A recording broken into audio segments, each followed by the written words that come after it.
Hello students, I'm Ankita Patadia, Assistant Professor in Microbiology Department at LG Institute of Applied Sciences, LG Campus, Ahmedabad. Today, we are going to discuss the topic from the drinking water microbiology. The topic is from the syllabus of Gujarat University BSc Semester 3 Core Course MI 202, Soil and Water Microbiology, Unit 3, Microbiology of Drinking Water. The topic is bacteriological examination of drinking water. We know that the bacteriological examination can be done in two manners, quantitative analysis and qualitative analysis. In quantitative analysis, the total number of living bacteria present in the sample is counted, while in qualitative analysis, we will discuss in our next session or in our next lecture. So today start with the quantitative analysis.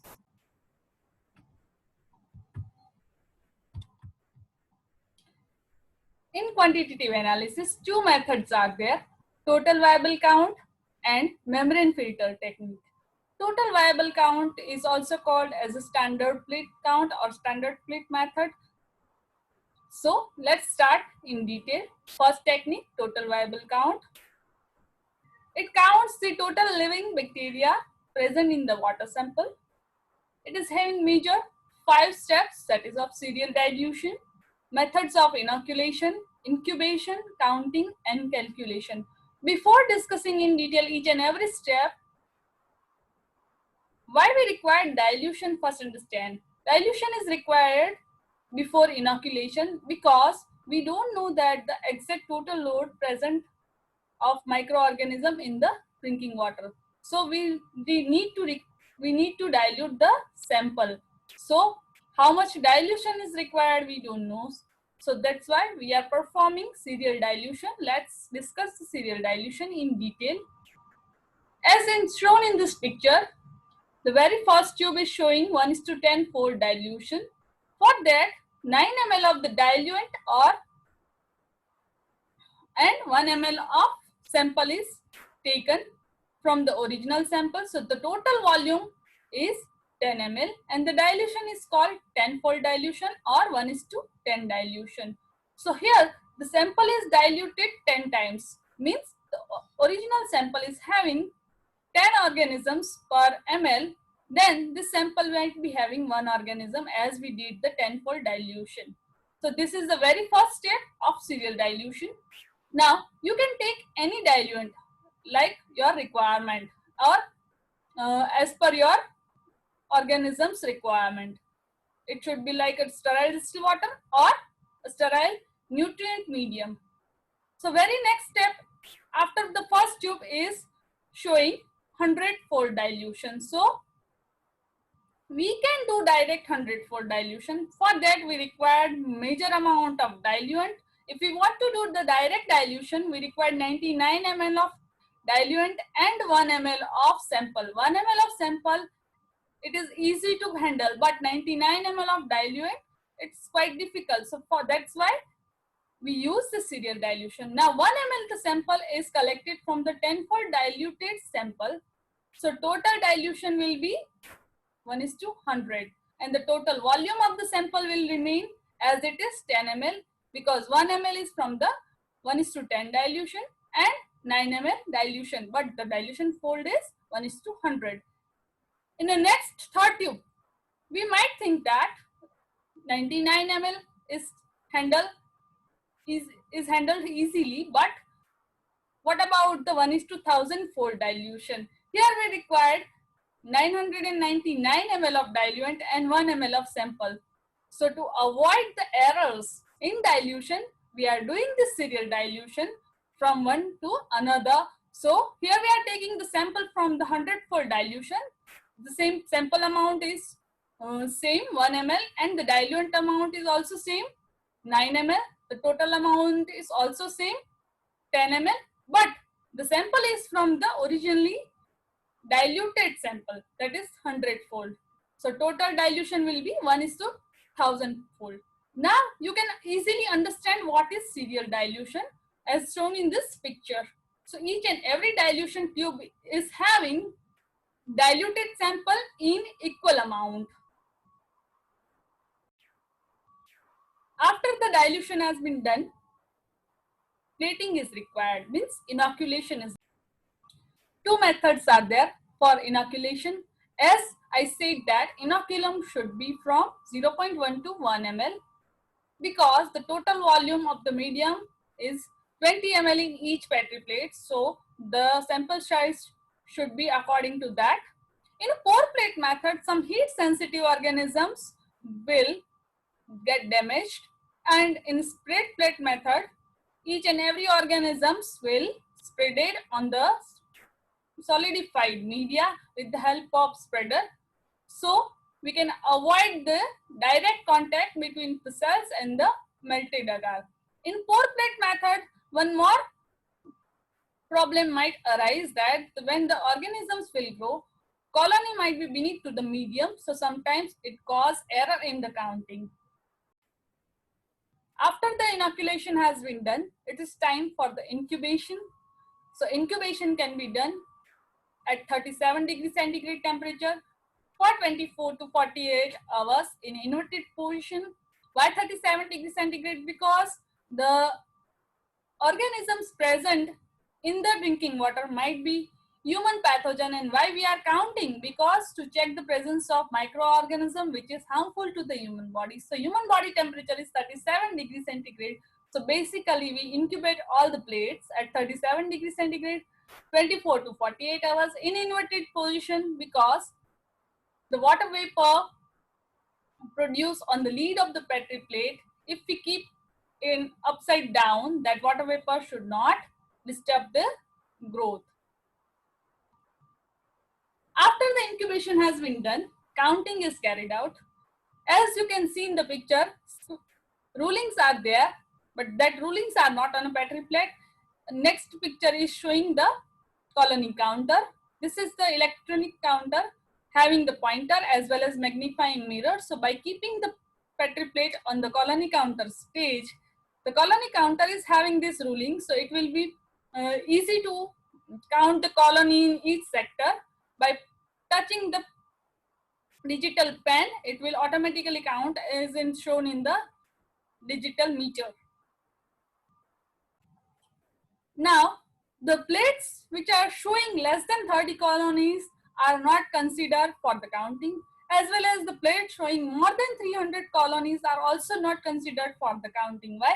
Because less than 30 colony, it is not suggested for the statistical analysis or by the statistical methods. And more than 30 colonies, it is suggested that it is not possible to distinguish between two colonies. So that's why we are considering the only colony numbers more than 30 or less than 300. After that, the calculation has been carried out. Now, this formula is showing that CFU per ml of water. Why we are calculating CFU, not only the colony? CFU means colony forming unit. We are reporting the results in terms of or in unit as a colony forming unit. Why? Because each organism is producing colony, but we are not knowing that the original water sample is having one organism or a clumps of organism or a diploid or more than that. So each organism might be in number of 2 or 4 or in group that produce a colony in the plate. So that's why that unit is producing colony, not a single organism. So here we are reporting the result as colony forming unit per ml of the water. In formula, number of colonies are taken. Now to nullify the error, we are multiplying the dilution factor and then divided by the aliquot inoculated. So for example, we are having 30 colonies in the first dilution, means 10-fold dilution, or 35 colonies in 10-fold dilution. Aliquot is 0.1 ml. So 350 divided by 0.1, showing that 3500 colonies per ml of the water sample. Now, this technique is having advantages as well as disadvantages. Starting with the advantages. Now different bacteria can grow as it is a plate method or standard plate method or total viable count. Second thing, colony morphology, that each and every colony is easily visualized, so we can study the colony morphology if we required. That is not necessary. Third is, we can proceed from the sample for the qualitative analysis. Means we have counted the number of organism or the number of CFU in the plate, and then we can proceed with single colony we required for the qualitative analysis. And very most important here, dead cells cannot be counted, as the terminology total viable counts itself suggesting viable, means only living cells can be counted. But the disadvantage of this technique, it required 24 to 48 hours time. It required more amount of media, as well as it required techniques. If we do any mistake in serial dilution or in the plating, in the pouring or in the spreading, it may show error in the result. The next method is membrane filter technique. In this technique, you can see in the picture that the water sample containing jar is placed in upside down position on a sterile empty jar having a filter support. On that, the membrane filter is there. Now the pore size of that membrane filter is 0.45 micrometer. The microorganisms like bacteria cannot pass through this filter. Somehow viruses are very minute, so they can pass. But here we are doing the bacteriological examination, so this filter is quietly justifying. Now that filter, after filtering the water sample, the filter is taken with the help of sterile forceps and placed on appropriate medium, and then medium is incubated at appropriate temperature for 24 to 48 hours, and then the observation is carried out. Now the observation can be done as a typical colonies. Here we can see that the filter is placed on the medium, and after the incubation, these types of typical colonies are observed and counted sometimes.